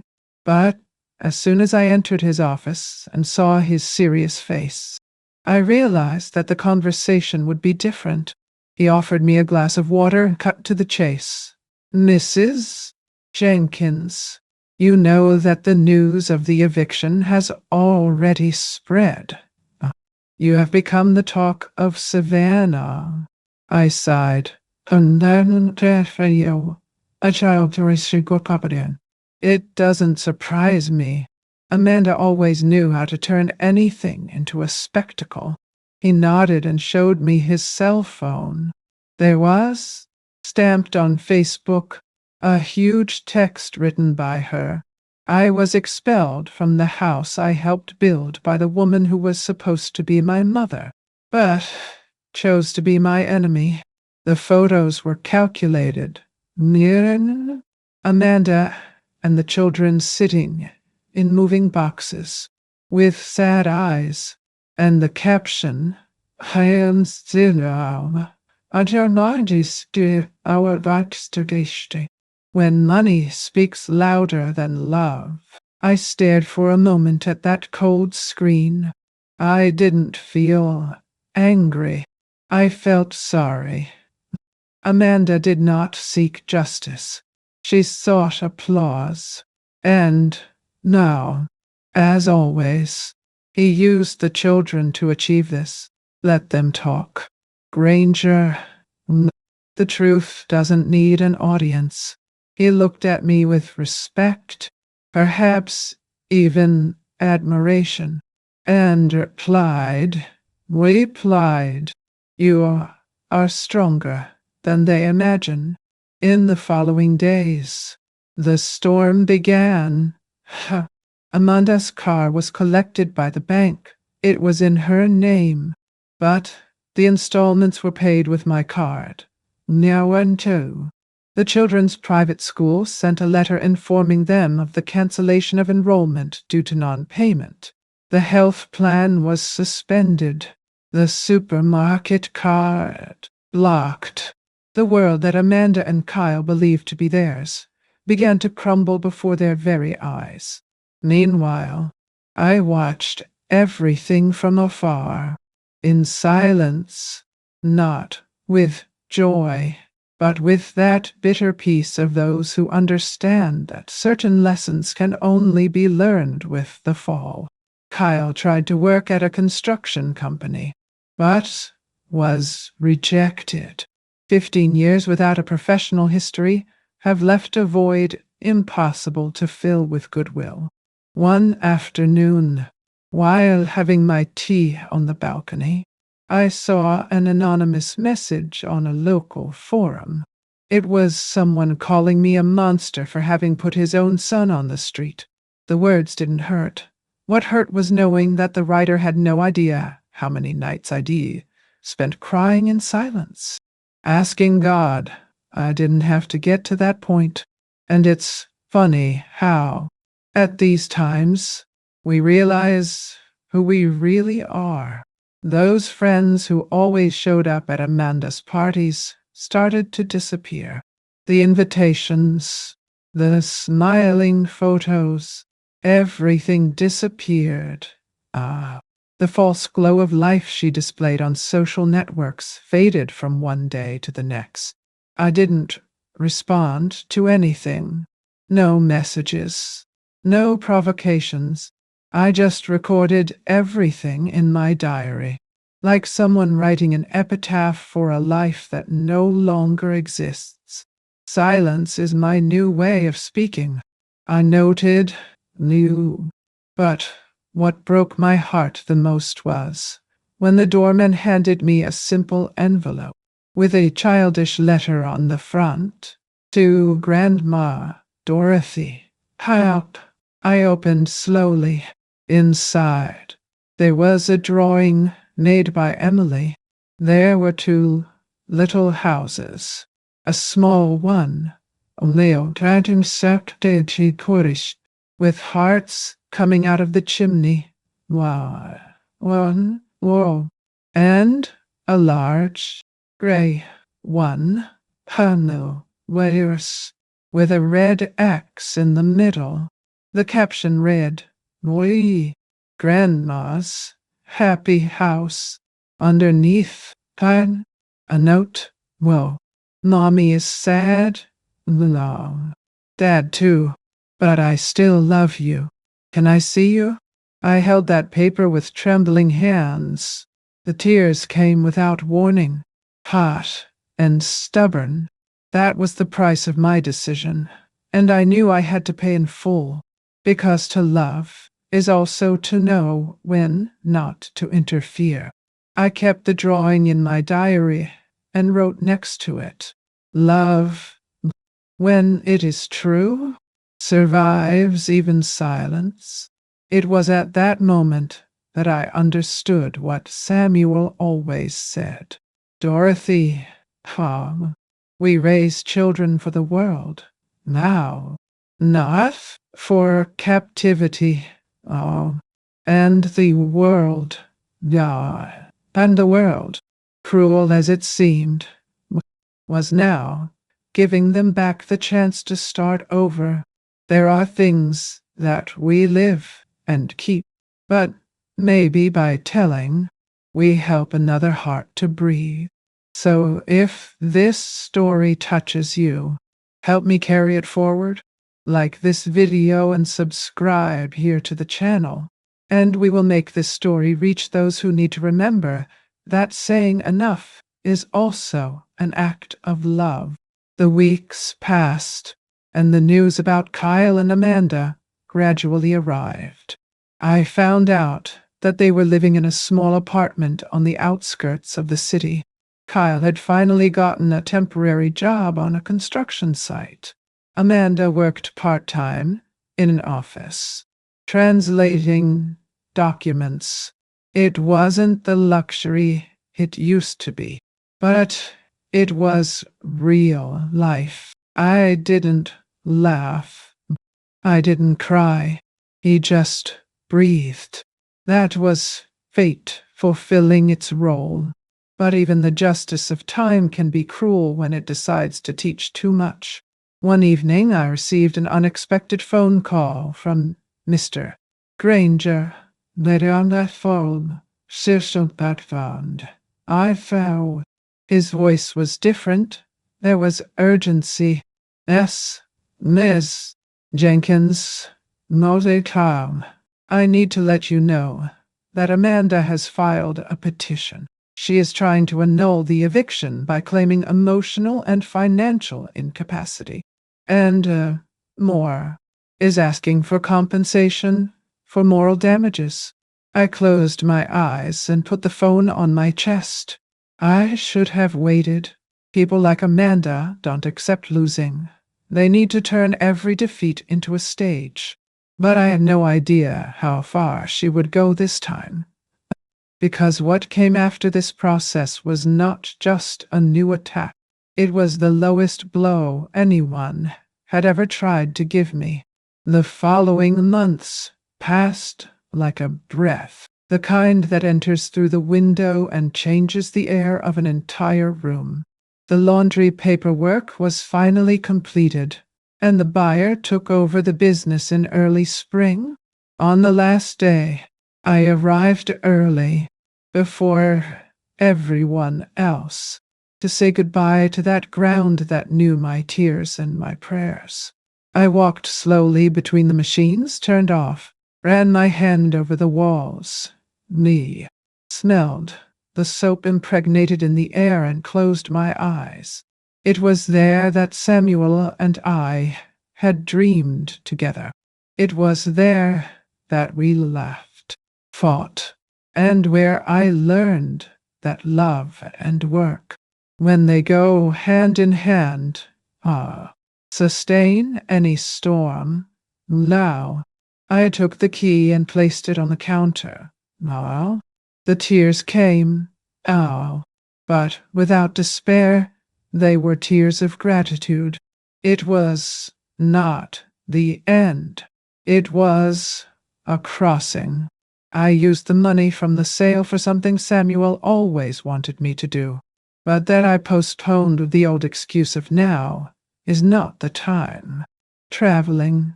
And that's how. At the age of 70, I embarked alone for Europe with a small suitcase, a light heart, and a list of old dreams folded inside the diary. London greeted me with drizzle and the smell of warm bread. I walked through streets I only knew from the movies, sat on park benches, watched people hurrying, and for the first time, I didn't feel alone. I felt part of the world. On every corner, a reminder of who I was, of who I still was. From there, Hermes, I went to Paris. Ah, Paris. When the plane flew over the city and I saw the glow of the Seine cutting through the night, I felt a lump in my throat. It was as if Samuel was standing there beside me, smiling, saying, "Now, yes, Dorothy, you are living." In the first days, I stayed in a small hotel in Montmartre with a balcony and a view that looked like painting. Every morning I would go downstairs for coffee at a bistro on the corner, the same one where the waiter, now, a guy named Henri, would serve me a croissant and say, "Bon matin, Madame Dorothy, mon Dieu." I smiled. No, I learned that freedom has the sound of calm footsteps, the smell of red wine, and the absence of guilt. I started writing postcards, all addressed to my grandchildren, and only to them. He wrote about the lights of the Eiffel Tower, about the cold in the late afternoon, about the taste of cheese and wine. He said that he loved them, that he thought of them every day, and that true love does not depend on distance or silence. I never mentioned Amanda. Neither did Kyle. No. These letters were bridges, and I knew that one day Emily and Ben would understand the path they were trying to build. Sometimes, at night, she would sit alone in a cafe and watch the couples go by, laughing, exchanging confidences, and I thought about how many times Samuel and I dreamed about that. How many times do we leave our own desires for later? The after that? Almost always. Never comes. It was there, on two, in that city that seemed made of memories and promises, that I understood something simple but profound. We spend half our lives trying to please others, and only find out who we are when we learn to please ourselves in silence. If you're still here with me, listening to this story, stay a little longer, because what comes now is the most beautiful piece of it, that which time had prepared in secret, while I learned to walk alone through foreign streets, while I found myself again on the other side of the ocean. Life was also arranging her way. Kyle got a steady job at a construction company, an honest, heavy, but dignified work. For the first time, I heard that he came home with his hands dirty with ink and his heart tired, but full of purpose. Amanda started working as a translator in a small office, without glamour, but enough to pay the bills. The photos on social networks are gone. The parties, the and tipsal, the dinners, everything disappeared. Instead, I saw a simple image posted by Emily, her and her father painting a wall, with the caption starting over. I didn't comment. I just saved the photo. Basically, that's what I always wanted. for them to learn the value of building with their own hands. One afternoon, while having coffee near the Seine, I received a notification on my cell phone. It was an email from Kyle.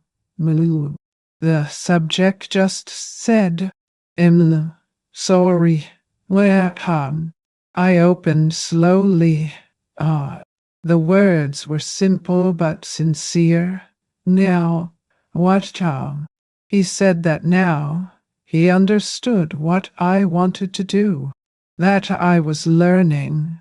Why? That the children missed me, and that well, Amanda was changing too, in her own way.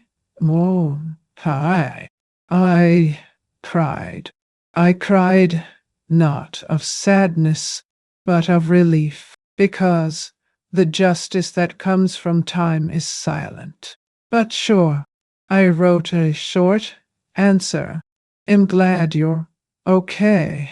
The love didn't end.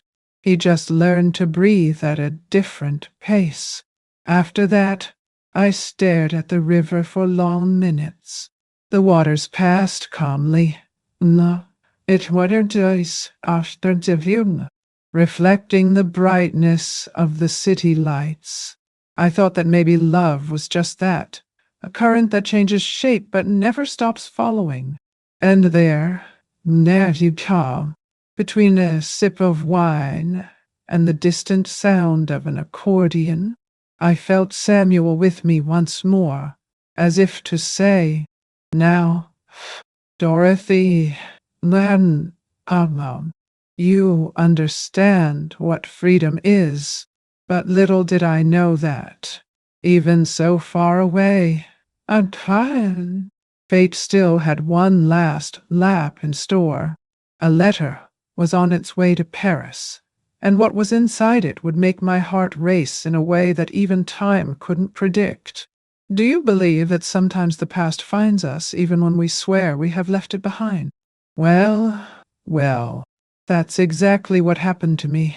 Now, the letter arrived on a cold morning, delivered by a postman with a discreet smile, at the small hotel in Montmartre where I was staying.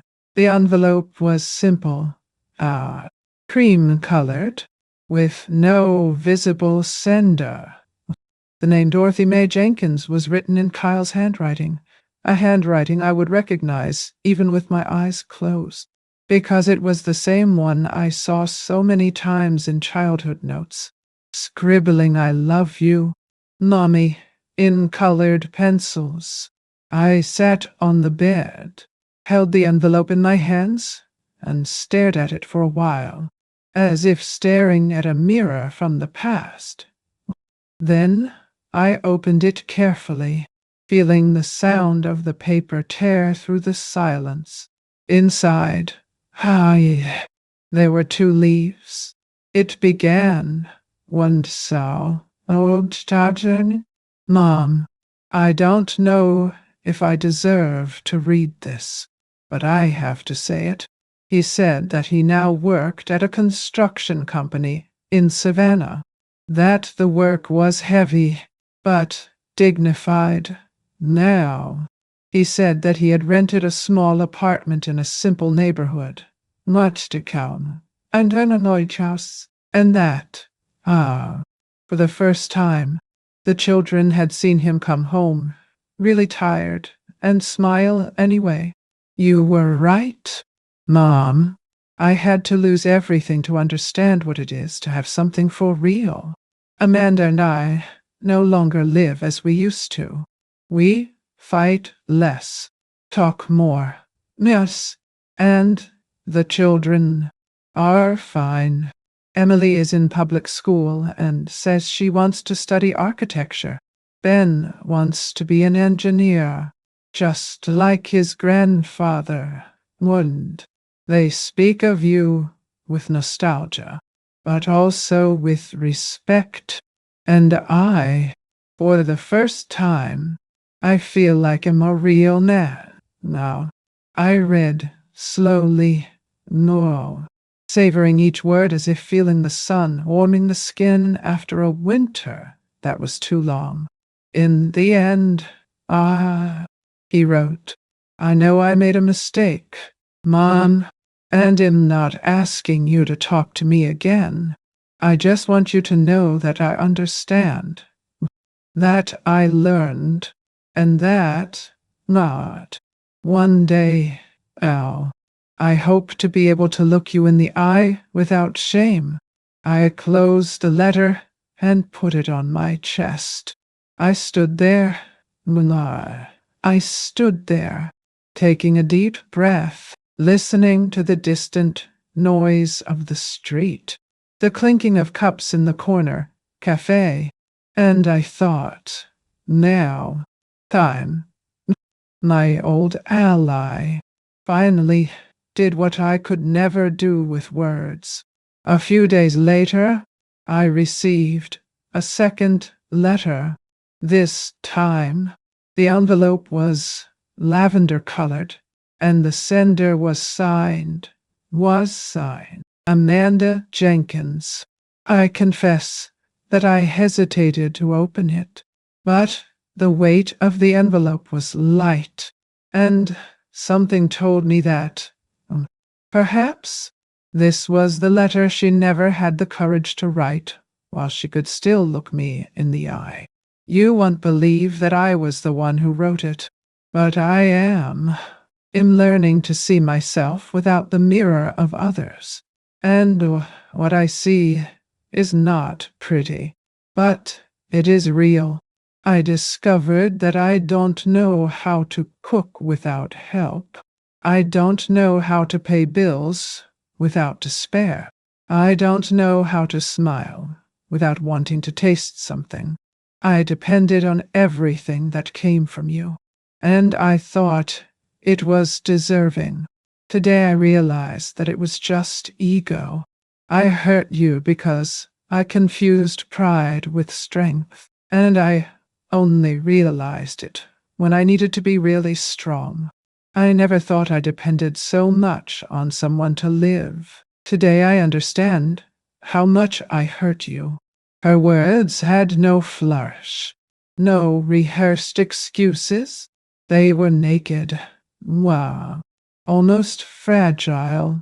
I read them in silence, and for the first time, I felt that Amanda was truly human. I closed the envelope and put it next to Kyle's letter. Inside the blue-covered journal, I didn't respond to either of them, not out of contempt, but out of wisdom, because I understood that there are answers that need no words. Silence, when it comes from the soul, teaches more than any sermon. And deep down, I knew, I know, they were still learning to walk on their own. I spent the rest of the afternoon walking the streets of Paris. The cold wind beat down on my face. The sun reflected on the cobblestones, and each step made me think of everything I had experienced. I no longer had a big house, nor the noise of children in the corridors, but there was something that I always lacked: peace. I sat on a bench near the Seine River and closed my eyes. The smell of water, the distant sound of a musician playing the accordion, the murmur of people passing by, everything made me feel alive. I took the diary and wrote, Life returns in silence what ingratitude screamed, and forgiveness, when it comes, is not for others, it is for ourselves. I looked up at the sky and thought of Samuel. I felt that he was smiling somewhere, perhaps proud to see that, even after everything, love had not turned into a grudge. In the evening, while dining alone in a small restaurant, I noticed something that made my heart tighten in a sweet way. At the next counter, a family was dining. Mother, father, and two children. Ah, they brought the wrong dish, and the father smiled, saying, "Why did you tell? No problem. Well, exchange." The woman laughed. The children played, and I was there, no, observing Mia, and realized how beautiful the simple can be when there is respect. Kyle and Amanda's lives were changing, and it wasn't out of guilt or punishment. It was learning, the same learning that I have had over so many years, to love without being erased. And at that moment, I felt like talking to you, who listen to me, because sometimes we think that the end is loss, when, in fact, it is liberation. Why? Love changes form, but it does not die. It matures, and when it matures, it teaches. The waiter approached and brought me an envelope that had been left at the hotel reception. "Madam Jenkins?" he asked. "It arrived recently. It came from the United States." I took the envelope and, before I even opened it, I felt a shiver run down my spine. The stamp indicated Savannah, but the sender wasn't Kyle. Neither did Amanda. It was a name I hadn't seen in over 40 years. And what was inside that letter? It would change everything I thought about the past. Do you believe that the truth can come too late and still change an entire life? Well, that's what happened to me. The letter I received in Paris was locked up on the hotel table for days. The envelope had the yellowish hue of something old, and the sender's name made me cringe. Helen Crawford. She was Samuel's best friend from his youth, a woman I hadn't seen since his funeral. I touched the paper as if I were touching a memory. Only, after a lot of breathing, I opened it. The first lines were an apology for taking so long, for having kept something that you thought it was not my place to know. Helen said that in those last months before Samuel's death, he had entrusted her with a letter, asking that it be delivered to me only when time showed that Dorothy had found peace. And now, decades later, she had decided to fulfill it. Inside the envelope was another small letter, written in the firm handwriting I knew as the sound of the house itself. My hands trembled as I read. "My Dorothy, if you're reading this, it's because, at last, you've found yourself again." I knew that one day the weight of taking care of everyone would be exchanged for the lightness of taking care of oneself. I left you the house, not as an inheritance, but as a shelter, the shelter you offered to me and to all of us. And I also left a fund set aside in the Savannah Bank, in his name. Use it not to support anyone, but to live, to see the world, and conceal, to be free. His words mingled with the sound of the light rain outside, and I cried. I cried like I hadn't cried in a long time. Samuel had foreseen my loneliness and, in some way, also my redemption. Returning to Savannah, after all, was like walking through a mirror. The streets were the same, but the look with which I saw them was no longer the same. I walked to Forsyth Park, the same one where, so many years ago, Naon, Samuel and I took Kyle to play hide and seek. The trees were bigger, nice, wow. The air lighter, now. I sat on one of the benches and watched the children running, laughing, falling and getting up, like life itself. The wind hit my face and brought me the smell of magnolias, the same smell I smelled the day Samuel proposed to me. I closed my eyes and let the memory envelop me entirely. I didn't have a grudge anymore. What remained was a kind of tired tenderness, the kind that embraces even what hurt. I took the blue-covered diary and wrote slowly, choosing each word as if planting. I gave everything, and I lost almost everything. But what I recovered is worth more than money. I got myself back. I closed the notebook and felt that, somehow, my story was complete. When I returned home, not the old one, but the small apartment that was now my refuge, the phone rang. The number was from Savannah. I answered without haste, and the voice on the other end made me smile before I even heard the name. Grandma, it's Emily. And, wow, my heart tightened. Her voice was different, more mature, Leander, on their but with the same sweet tone as when she was a child. Grandma, in college right now. Oh, yeah. I got a partial scholarship, and I wanted to see you. Alone. Can I? I closed my eyes, took a deep breath, and felt my chest fill with an emotion that had not visited my body for a long time. Grandma's doors, always open, my love, for those who come with a clean heart. On the other end of the line, there I saw did talk down, a sigh. Yes, I come. Grandma, now.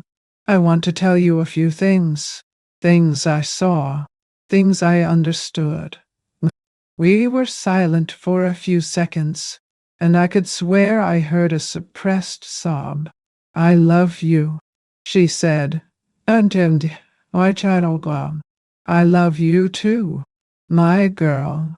I hung up the phone and stared at nothing.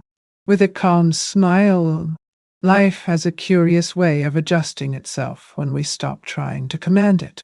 The next day, I walked again to the park. The sun rose through the trees, and the leaves shone as if time had decided to give me a gift. I sat on the same bench and thought about everything. The nights of humiliation, the letters, the losses, the trips, the laughter that Samuel and I left along the way. It was strange to realize how, even at 70, life could still begin anew. I, who thought I had seen it all, discovered that peace also surprises, and that, sometimes, it is what comes when love finally falls silent. As the wind ruffled my white hair, I thought of Emily coming, in the hug that awaited me, in the forgiveness that would not need words. I thought of Kyle and Amanda, maybe working quietly, maybe remembering me, and I felt that, somehow, we were all finally in the same place, within the right time of things. But life, is never content to close a book without a last page of surprise, because that afternoon, when I returned home, I found an envelope under the door. It was not a letter, nor an account. It was an invitation, an unexpected invitation, coming from someone I never imagined seeing again. And what was written there? I would change everything again. Do you believe that even peace can be tested one last time? For what lay ahead would prove to me that even the calm has its waves. The envelope I found under the door was an invitation. Simple, aye, simple, elegant, oh, with silver letters and a name that made me smile. Emily Jenkins. It was the invitation to his graduation, scheduled for the end of that summer. Inside, a handwritten note. Ah, Grandma, if you can, come. I want you to see what you taught me. Flourish. I kept looking at those words as if holding a piece of the future. And I understood. Right there. That time had done what it promised. I went to the ceremony. I arrived early, sat in the back rows, almost anonymous. When she went on stage and received her diploma, wow, she looked in the audience and saw me. Our eyes met, and that was enough. No words would be able to say what that look said. Then she ran up to me, hugged me tight, and whispered, "Thank you for being strong when no one understood." That hug undid the last knot of the past. Amanda was there too, sitting next to Kyle. When we crossed paths, she just lowered her eyes, and I returned with a quiet nod. No grudge, no weight, just the end of a cycle. No. That same week, I went to Savannah Cemetery. The evening tinged the sky golden. When I arrived at Samuel's tomb, I placed a white rose over the cold marble and was silent for a while. I spoke softly, "Nan, na," as if confessing the soul. "Ma, Samuel, here, I learned, I learned, I learned to say no. I learned that love that is bought ends when the balance ends, but the love that is built, that time never erases." The wind blew lightly, and I closed my eyes. I felt peace, the peace that comes when we understand that forgiving is not forgetting. It is freeing ourselves. I returned home slowly, without haste, observing the streets that no longer hurt me. Savannah was still the same, but I was different. In the evening, I opened my blue-covered journal and wrote the last page. I was good. I was forgotten. But now, I'm free. I am. And I closed the notebook with the serenity of someone who closes a prayer. You know, over time I discovered that life always gives back what we deliver, not in the time we want, but in the time we need. And that silence, when accompanied by dignity, is the wisest lawyer there is. Today I live simply in a small house, surrounded by memories and peace. The laundry, the fights, the tears, everything became history. And when I look in the mirror, I see not the woman who lost, but the woman who came back to herself. If I could leave one lesson, it would be this. It's Never too late to choose. Not even to start over. Not even to free yourself from what weighs more than it teaches. Time is a kind teacher. No say, boy. Ans, but it requires courage to be its student. And if you got this far with me, thank you. From the heart. Nay, Amans. You have been with me every step of this journey, and that has value. Your like is like a hug that warms up and gives you strength to keep telling these stories. Your registration is like an invitation to go back to that cafe, to that little corner where time slows down and the soul recognizes itself. Right there in the comments where you are listening to me.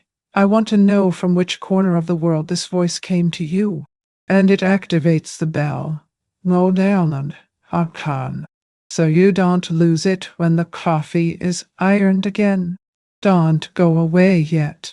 Listen to the next real story that will appear on the screen. Always remember, each wrinkle tells a story, and each story carries a strength. Watch the next video here on the channel with another incredible story.